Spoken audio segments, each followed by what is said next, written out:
Intinya semua dia hampir tidak setuju. Bukan hampir lagi Pak, tidak setuju.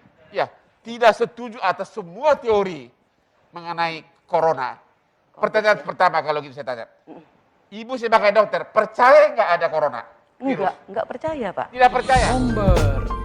Ngomong berita. Ngomong berita. Bukan ngember. Kalau tidak percaya, itu bayar sudah 50.000. Kenapa itu? Dipanggil ID gara-gara sangkal COVID-19, siapa sebenarnya Dr. Lois?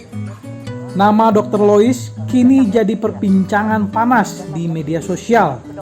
Setelah belak-belakan menyangkal COVID-19 di acara televisi, kini ia dipanggil oleh Majelis Kehormatan Etik Kedokteran Ikatan Dokter Indonesia MKEK ID untuk dimintai klarifikasi dan pertanggungjawaban ilmiah. Dr. Tirta alias Tirta Mandira Hudi angkat bicara. Pasalnya, sosok Dr. Lois disebut-sebut sudah pernah berseteru dengan Dr. Tirta terkait COVID-19. Lewat live Instagramnya, Dr. Tirta membongkar bahwa status Dr. Lois sebagai dokter kini dipertanyakan lantaran izinnya tidak aktif sejak 2017.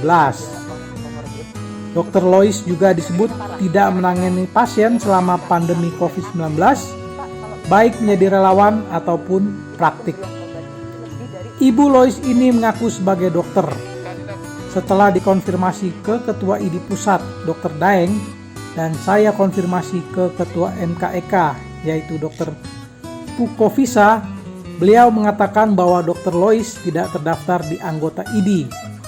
Semua dokter di Indonesia harus terikat dalam organisasi profesi ID, ujar Dr. Tirta, dikutip dari unggahan Instagramnya atas izin yang bersangkutan Minggu 11 Juli 2021.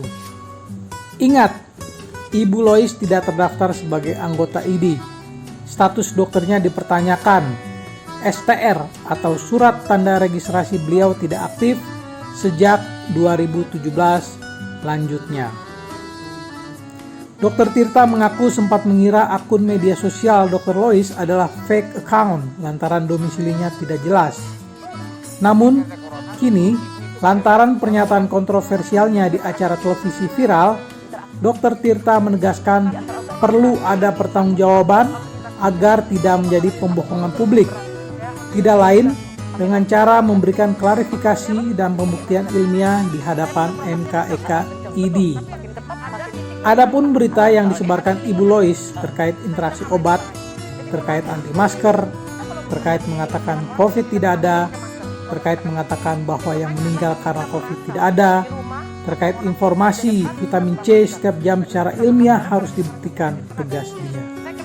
Jika tidak bisa mempertanggungjawabkan, maka PBID pasti sekali lagi akan menimbang-nimbang mengurus sesuai hukum yang berlaku. Kasus ini juga sudah diamati oleh pihak berwajib diantaranya Polda Metro Jaya dan Polri, sambung Dr. Tirta. Sementara itu, Dr. Lois Owien mengaku akan menolak jika mendapat panggilan dari Majelis Kehormatan Etik Kedokteran MKEK. Menurutnya, permintaan untuk memberi keterangan mengenai pernyataannya tentang penyebab kematian pasien COVID-19 adalah karena interaksi obat hanyalah pemanggilan belaka. Cuma panggilan, saya tolak karena ilmu saya mahal, ujar Lois kepada republika.co.id.